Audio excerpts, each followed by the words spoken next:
እንግዲህ ይሄ ህዝብ ጾሙን በሚገርም ሁኔታ ጾሞት አጋንንት መጣና ክትፍ አደረገው።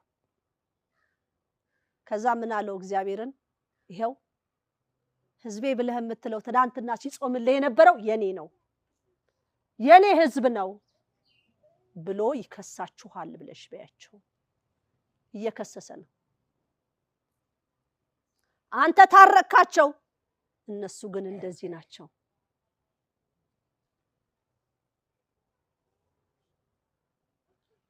ርቱዓን መሳሳት የለበትም።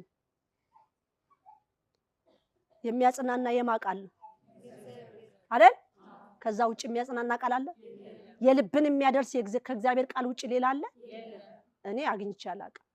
በዓለም ኖር ያለሁኝ የተጽናናሁት ሰላምንና ፍቅርን መረጋጋትን ያገኘሁት በዚች መንፈሳዊ ህይወት ሆኜ ነው።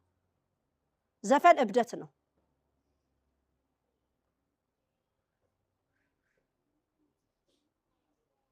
የትኛው ነው?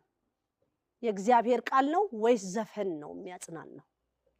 የልብን እግዚአብሔር እርካታ የሚሰጠው መልስ የሚሰጠው እግዚአብሔር በቃሉ ነው እንጂ በዘፈን አይሆንም። ምናልባት የአውሬው ልጆች መነጋገሪያ ቋንቋቸው ዘፈን ነው፣ ጭፈራ ነው። የእግዚአብሔር ህዝብ ደግሞ መነጋገሪያው መጽናኛው የእግዚአብሔር ቃል ነው። ወደፊትም እንደዛ ነው። ስለዚህ ምን በይው አለች? ድንጋይ አንስተህ ፊትህን ልትፍቅ ነው፣ ቆዳህን አጥንትህ ድረስ ልትፍቅ ነው በይው። ትርጉሙን ለአባቶች ትቸዋለሁ። ሰው ልጅ እንዴት በዘፈን ይጽናናል?